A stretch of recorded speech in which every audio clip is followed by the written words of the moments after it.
Paru dans les années 80, 80. voilà, Donc, 1982, mais voilà. Et je commence par le premier, l'éveil. Incruster la lune dans la pierre des maisons. Un deuil de figuier pour chaque façade. Le ciel est encore mouillé. Des herbes tremblent autour des nuages. Sagesse carrée de la ferme. Le portail où s'est engouffrée la cour, mesurée en jantes et en ridelles. Une place pour chaque objet. Le mur pour appuyer les gestes. Le puits qui sait la confiance des miroirs. Les faïences avec l'accueil de leurs bouquets.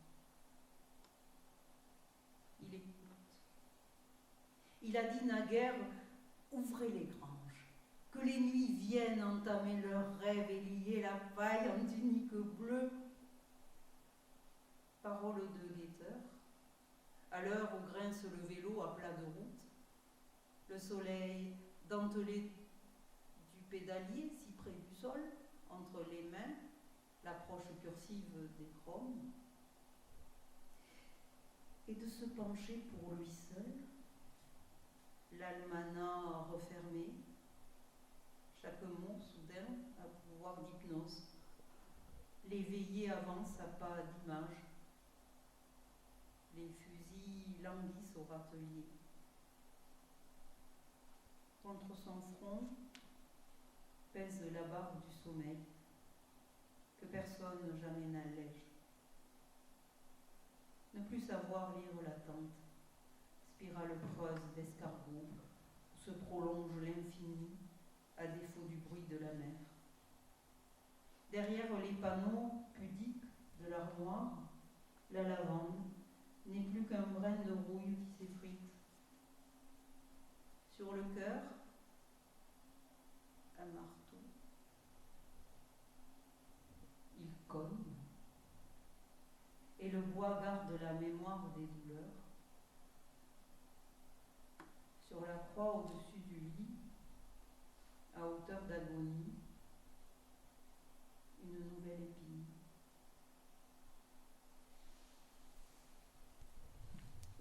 Il y a déjà le vent bouge, dit ma mère, et qu'il faut aussi redouter les labours occultes du gel.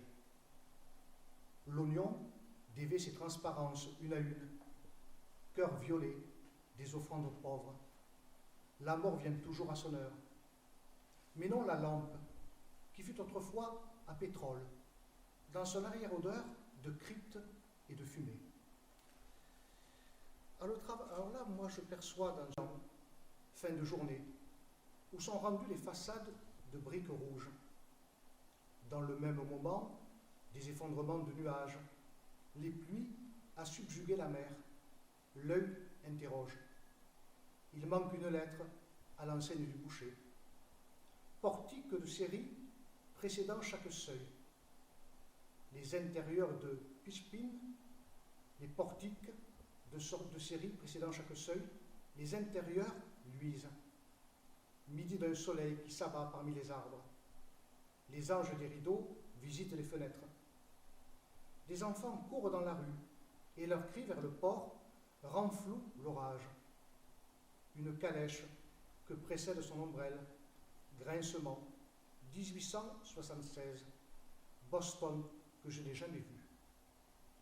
À l'embouchure de la Charles River, centre industriel, cathédrale, plus de 500 000 habitants, ainsi mon père. Il n'a rien dit pourtant cette fois-là, éclair qui s'arrachait en racines de feu, depuis la flore des collines, lumière mutilée, dans l'oreille, le mugissement des récifs. Il ne s'occupait pas de ses enfants. Du soleil, une arène rouge, qu'envoûtent les fébriles aiguilles des cactus.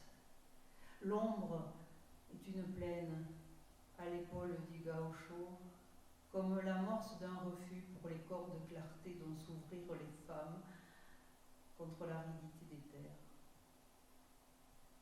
Mon automne argentin. Une huile de vent inonde les arbres, et étanche peu à peu une mémoire de totem vers les collines. Si la soif se résorbe au contour d'un caillou, nous partirons demain pour le cimetière des fables. C'est intéressant parce que l'eau promet à de plus hauts ramages, les pluies cinglent leurs fouets gris, argile détrempée soudain, le bruit d'un corps qui se dénoue en tombant au creux de la fosse. Seul un envol d'oiseaux retrouve dans le ciel la paroi inhérente au songe, l'averse au latin de l'absoute voix plaintive, piaffement. Les rubans séduisent la paille des chapeaux parmi le désarroi des formes condamnées. Accueillir les regrets comme autant de pulpes amères, un goût de rêve et de tristesse pour les lèvres et les doigts. Les blanches haltes des villages visités d'accalmie se hérissent d'échelles. Un olivier aux profondeurs pacifiées contient la terre et mon visage. Tout à l'heure, elles affluent. Glissement sournois, craquelure, elles écartèlent leur mort à l'inique roue des soleils. L'agonie n'accuse jamais qu'une brûlure, un autodafé de raison.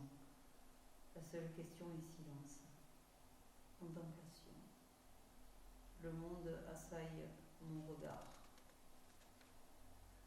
Libellules en vol de croix portées sur l'eau, clouées aux croisillons fébriles de leurs ailes, et dont le corps incurvé, une molle aiguille, a tenté la pression du pouce et de l'index. C'est le soir, les yeux à facettes, décomposer l'écroulement d'un paysage. J'ai trop aimé la mort des libellules. Je les revois faufilant le jour du courant entre les viornes et les joncs. Aujourd'hui, encore elles tremblent. Mesure pour l'air de juillet qui modulait le jaune harmonica des pailles. À ras de terre, la moisson se survivait. Les heures où je me retrouve préfèrent la cendre à la pluie. Elle dure. Pulvérisée sur le seuil des fourmilières, patience qui ne savent pas finir, domaine d'ombre pour avoir, grain à grain, poussière à poussière. Ne nous a-t-on jamais vanté l'entêtement horloger des fourmis? Les soirs épuisaient les grillons, la conscience des éteuls, l'arme pour faux bonheur et qui s'apitoyait au désenchantement des lunes de solstice, contournait la veillée comme une page lue. Tour crisse la forêt. Elle court vers le demi-deuil des rêves. L'instant que dément la parole, dans sa crainte de ne pouvoir signifier, la peur que la parole échappe, en prenant une dimension beaucoup plus importante. D'arbre en arbre, où se ramifie la clarté mercurielle de la brume. Ô vieille Angleterre, sauras-tu dissiper un jour ces feuillages, à peine moins fanés que les regards qui les suscitent? Elle s'éloigne, s'affranchit de ce qui en elle était habitude, ou inconsciente usure de l'âme, les deux peut-être. La nuit, dans les maisons désertes, couchent sur le sol des ombres de femmes, pour l'étreinte ou le sommeil. Même mortes, leur pas résonne dans les clôtures de l'été. Mais si l'une d'elles s'absente, peut-on partir à sa recherche? Donc il y a aussi là la fuite du temps, qui est en train d'émerger dans sa poésie. Coque d'œuf.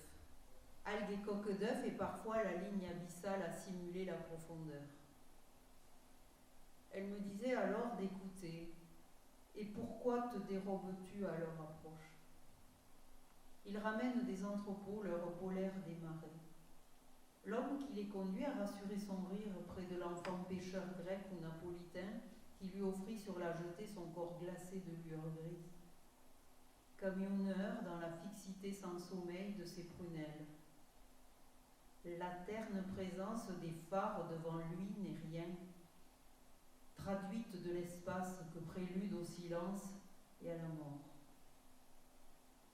L'épopée routinière du convoi s'arrête au poste de péage. Fiche à jouer, mécanographie, appuyée, pour que soit soit la vie tout entière réfugiée dans le carton, ne pas déplier, ces âmes à décrypter les mouvantes frontières de la nuit. À midi, flambent les tankers sur fond de mer et de cendres liquides. Le camion à l'arrêt, l'adolescent dont le jean au soleil de cuivre du ceinturon éclaire les hanches étroites. Il y aurait encore l'accord du lieu, d'où s'absentent les personnages avec les époques du vent. Dès lors, même plus à trouver l'équilibre de l'existence. Manœuvre au bord du précipice, marche arrière. Le matin grève la convexité du pare-brise, les trépidations affirment le sol, air de radio, cabine à l'épreuve du temps inviolable. Cocon de tôle et de verre qui relègue le paysage à une alchimie de reflets. Ligne neutre d'une glissière où l'esprit rêve. La sagesse du cercle, à méditer le long des jours. Voilà, il écrit ça en 1985, ça s'appelle Un camion. C'est un extrait. En même temps, il y a une grande spiritualité là-dedans. Lorsque les loups vinrent hurler contre les portes et notre force était intacte. Voix en arrêt, croisée avec les javelots de sang, nous les reconnaissions sans peine. C'est un peu trop longue canine dont se meurtrissait notre lèvre, cet œil de phosphore et d'onyx dont nos mémoires subsistaient, le poil sur notre corps. On les apprivoisait à l'instant du réveil. Mais cela n'advint que plus tard, après que furent dévastés les soldes que nos destins avaient élus, et que le talisman d'un silex dans l'orage en vain eût dit le feu. Ce n'était pour l'instant que des fuites spongieuses de prairies, noyant les arbres, et peu de soirs comblés nos mains. Des frissons hantaient les marées, une herbe au ton de sauvagine qui libérait les noctuels en saillies de gris et de brun. C'est à peine s'y parvenait de temps à autre à se rejoindre, le froissement éteint d'une aile et sa détresse dans le poing qui se murait. Donc là, il y a à la fois et brouillard en échymose de résine que craque la forêt aux ruptures de ses menuiseries, que crépite l'espace en brindilles solaires, geste précis de la saisie, milieu du corps, mort succincte qui tord le feutre gluant des chenilles dans le jaillissement d'une liqueur poisseuse aux doigts. Alors là, poésie volcanique, hein.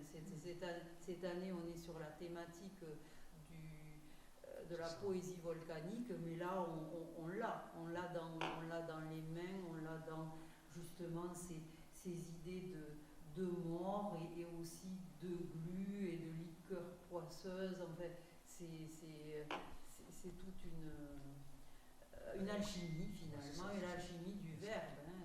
Voilà. Jaillissement du feu. Le soir, quand Dieu parle par énigme, la terrasse du temple est déserte. Quelques galets, assortis de reliefs d'écorce, dessinent un monogramme sur le sol. La petite fiction de l'amour conquis à partir d'un signe de terre et d'eau. Un enfant affirme soudain qu'il préfère les lois gravées, mais c'est dans l'ordre du sommeil. La phrase n'est pas retenue. La fièvre monte en fin d'après-midi, écriture qui se dilue, l'illisible désormais. Les garçons dorment toujours. À l'envers des paupières fluides, le regard jaune des ramiers est circulaire. Que l'on ramène à long ratissement vers la mémoire. Toutes jeunes apparemment, elles ont déroulé dans la salle d'attente le lumineux encombrement de leurs posters. Ces derniers se ressemblent. La même ligne bleue où déclinent les caravelles des mouettes, la grève que le corps aborde par l'écume des lingeries. À leur esprit, une image d'adolescent, jean délavé, d'une ancienne lumière de septembre, l'oreille chiffrée d'un homme. Stripteaseuses de l'habitude, elles élèvent le podium qui les élira. La foule est aussi une mer. L'écho de ces rumeurs persiste à leur poitrine. Alors c'est dans les soins, soit sauvegarde du pays, givre des menthes, mansuétude des tabacs dont les fumées les déifient, vétiver ou benjoin dans le secret des âmes ne les atteignent plus. Ils gèrent le vent qu'ils ont inventé et qui se dépouille sur leur passage. Même leur souffle les trahit. Sinon la farouche fierté d'avancer nu dans l'inanité de l'hiver. Parfois, hors du groupe, l'un d'eux, 20 ans, peut-être moins, chante dans le déploiement sauvage du feu qu'on alluma sur les collines à la 9e heure de nuit. Un t-shirt défend sa poitrine, bouclier de marbre à l'épreuve des désirs. La ronde des curieux autour de lui s'immobilise. Si l'on franchit la flamme ou la voit par mégarde, la prison des mots se referme. Attendent à la croix des âges morts. Il y a souvent des espaces de plein vent, des effondrements de lumière. Une herbe y court à ras de tessons éclatés, de rumeurs qui stagnent dans leur repli. Les vents déterminent le sud, mais c'est l'affaire d'habitude. D'autres fois, elles rassemblent sous leurs jupes les odeurs qui ont brassé la journée, orge et houblon illusoires. La plaine alors leur appartient, et l'or d'une soif accomplie. Et si, désignée par les autres, la plus jeune consent à dire l'avenir, sa parole a la dureté du diamant, mais non sa transparence entre les feuilles. L'après-midi languit en place étroite du village, porche, trébuche les marelles du soleil, les règles du jeu sont en invention.